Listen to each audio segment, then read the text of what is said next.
Oke, baik, bismillahirrahmanirrahim. Assalamualaikum warahmatullahi wabarakatuh. Selamat pagi, Ananda semua, saudara-saudara semua. Semoga sehat ya di rumah masing-masing karena kita masih pandemi. Ya, kita belajar melalui online ini dan hari ini kita akan membahas terkait dengan nasionalisme. Barangkali saudara-saudara sudah baca ya terkait materi nasionalisme. Yang sering muncul sebetulnya pertanyaan apa itu nasionalisme. Tapi saya tidak mungkin menjelaskan itu secara umum ya karena saudara sudah baca. Tetapi ada yang perlu saya sampaikan di sini terkait dengan nasionalisme ya. Jadi ada yang mengatakan nasionalisme itu terbagi dua, ada dalam arti sempit, ada dalam arti luas. Barangkali saudara semua penasaran ya, kok nasionalisme dalam arti sempit ya, dalam arti luas ya. Ada apa ini ya? Yang kita tahu mungkin nasionalisme itu rasa cinta terhadap bangsa dan negara, rasa ingin bernegara, rasa ingin berbangsa, rasa ingin memajukan bangsanya, negaranya, kan begitu.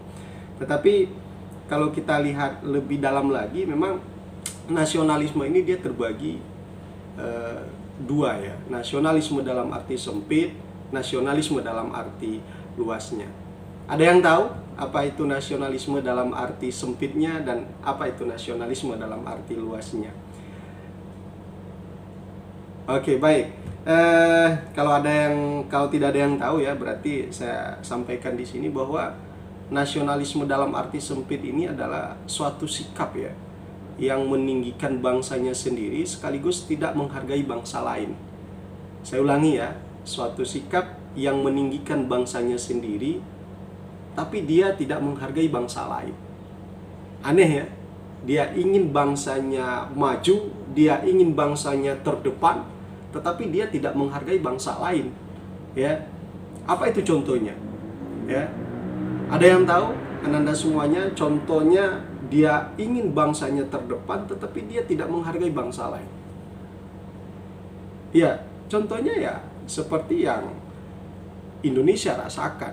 Ya, dia dijajah oleh bangsa penjajah, bangsa Belanda. Orang-orang Belanda, orang-orang penjajah, mereka ingin negaranya itu maju, tetapi dia menjajah bangsa lain. Gunanya apa? Ya, mereka membawa hasil dari negara jajahan itu untuk membangun negaranya. Ini nasionalisme juga, tetapi ini adalah nasionalisme dalam arti sempitnya. Ya, Jepang juga. Dia menjajah bangsa lain, menjajah Indonesia, Inggris juga. Hampir seluruh negara-negara Eropa itu mencari negara jajahan. Gunanya apa? Untuk membangun negaranya.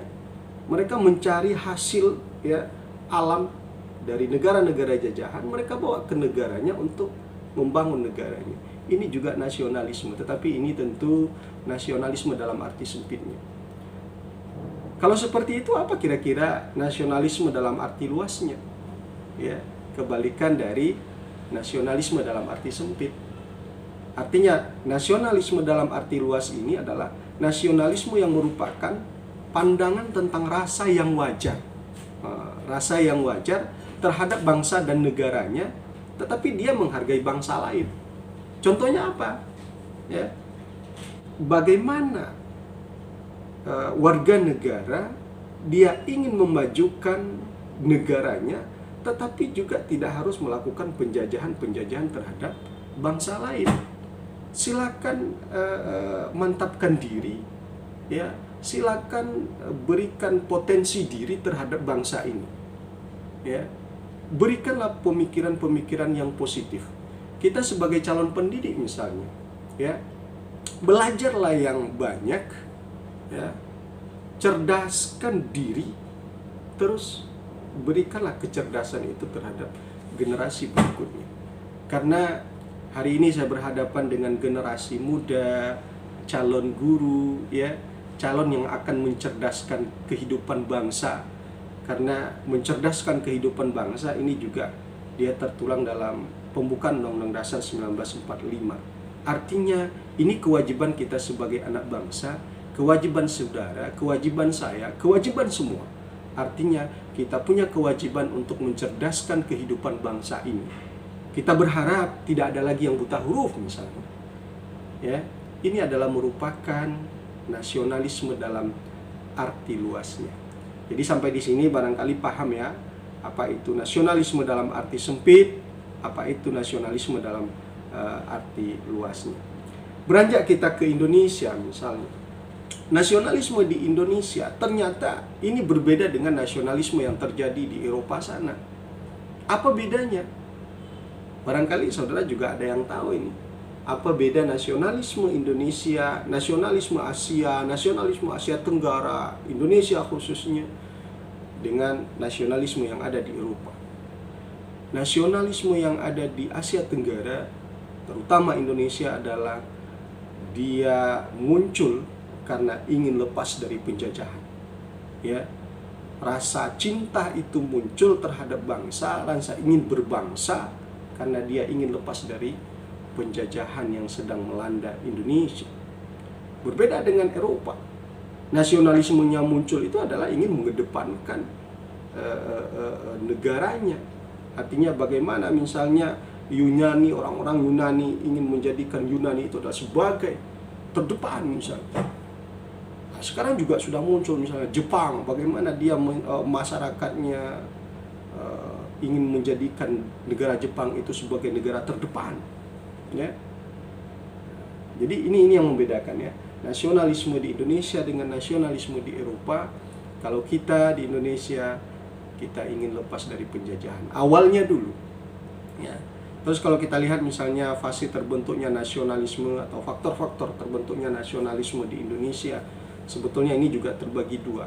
Ada faktor dari dalam, ada faktor dari luar ya. Barangkali ini saudara juga sudah baca ya, sebetulnya apa yang faktor apa saja yang mempengaruhi munculnya nasionalisme di Indonesia. Kita lihat satu persatu misalnya. Faktor dari dalam, apa itu? Ya. Contoh misalnya kejayaan masa lampau. Ini muncul pertanyaan, maksudnya kejayaan masa lampau ini apa? Ya.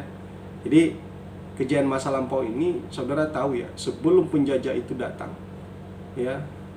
Nusantara ini ya, atau Indonesia yang kita kenal sekarang ini hidup dalam bentuk kerajaan-kerajaan. Dulu ada kerajaan Majapahit, apalagi misalnya banyak ya, kalau di Aceh ada Samudra Pasai ya. Artinya masyarakat hidup di bawah tangan raja-raja ini memang berbeda sekali dengan hidup di bawah penjajah ya. Karena apa?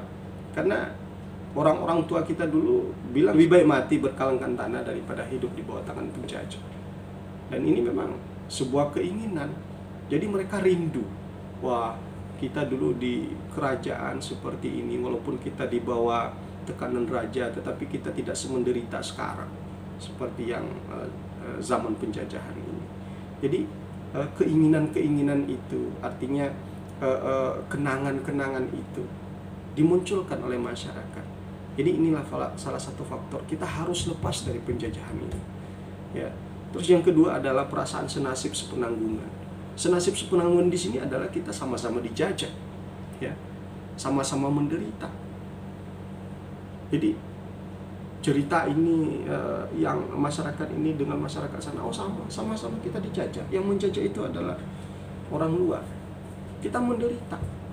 Jadi perasaan senasib sepenanggungan ini akibat penderitaan dan kesengsaraan masa penjajahan itu juga faktor memunculkan nasionalisme. Terus munculnya para cendekiawan.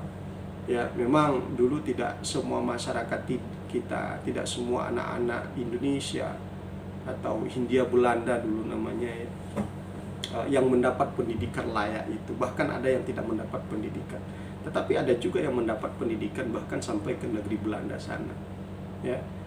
Tetapi orang-orang Hindia Belanda atau Indonesia sekarang yang sekolah ke luar negeri, anggaplah seperti itu, atau yang mendapat sekolah pemerintah, ya, mereka ternyata tidak memikirkan diri mereka sendiri. Kenapa saya katakan seperti itu? Kalaulah mereka dulu hanya memikirkan diri mereka sendiri, tentu mereka tidak memunculkan ide-ide bagaimana Indonesia lepas dari penjajahan. Tapi mereka sudah dapat fasilitas itu, mereka memikirkan bangsanya juga.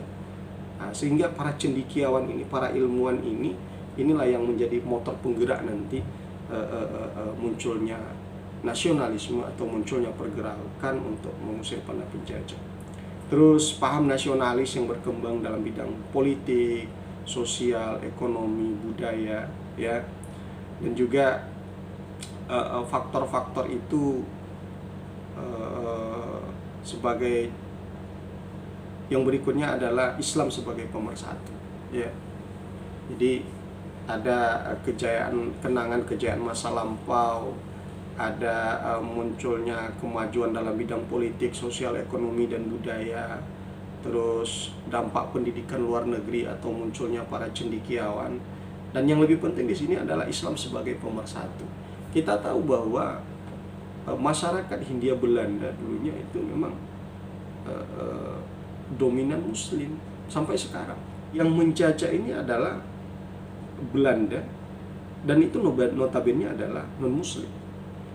Sehingga dalam ajaran Islam yang menjajah non-Muslim, tentu kita ada jihad di sana, ya.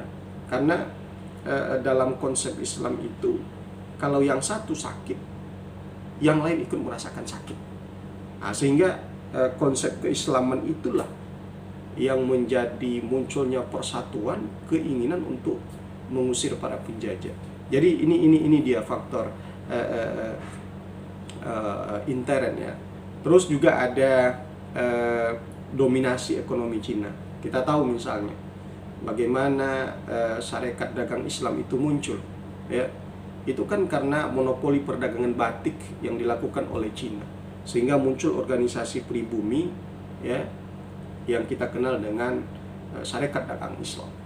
Jadi itu juga salah satu pemicu munculnya nasionalisme. Terus ada faktor dari luar. Faktor dari luarnya itu adalah yang kita kenal dari dulu, ya, kemenangan Jepang atas Rusia. Ada apa kemenangan Jepang atas Rusia ini? Sehingga dia juga menjadi salah satu faktor munculnya nasionalisme. Ya, kita tahu bahwa Jepang itu adalah negara kecil, Rusia itu negara besar. Tetapi Jepang itu bisa menang atas Rusia. Sehingga ini muncul para tokoh-tokoh pergerakan, ya. Jepang saja dia bisa mengalahkan negara besar. Toh kita tidak bisa lepas dari negara penjajahan. Padahal mereka datang ke negara kita, ke wilayah kita, ya. Kenapa kita tidak mengusir? Jadi paham-paham ini yang menimbulkan semangat sehingga termotivasi untuk mengusir para penjajah. Jadi itu, ya, rasa cinta tadi kita memang berbeda, ya, seperti yang saya katakan tadi bahwa nasionalisme kita berbeda. Karena nasionalisme kita awal itu adalah hanya untuk lepas dari penjajahan. Ada lagi yang muncul pertanyaan, bahkan mencontohkan misalnya, apakah di momen-momen 17-an misalnya ada yang manjat pinang, ya kan? Ada yang membawa bendera besar dijahit bersama-sama itu, ya. Terus dibawa ke atas bukit gunung, ya, manjat gunung, terus dikibarkan bendera itu. Terus ada yang lomba makan kerupuk dan lain sebagainya. Ada yang mengatakan, ada yang bertanya, apakah itu nasionalisme? Menurut saudara gimana? Apakah itu nasionalisme? Ya, manjat pinang. Mungkin saudara juga ada yang ikut manjat pinang, ya, ketika momen-momen bersejarah itu, ya.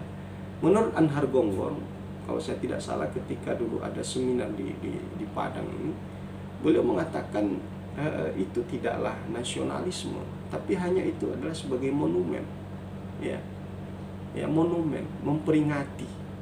Jadi yang nasionalisme itu adalah tindakan langsung sifatnya yang memberikan nilai bagi bangsa, yang memang membuat bangsa ini terdepan, yang membuat bangsa ini maju.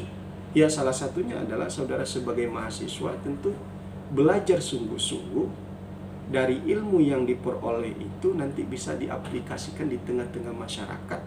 Artinya kalau kita sebagai seorang guru, tentu tugas kita adalah mencerdaskan kehidupan bangsa. Kenapa mencerdaskan kehidupan bangsa juga salah satu nasionalisme? Karena ini juga ada di dalam pembukaan Undang-Undang Dasar 1945. Kecerdasan bangsa.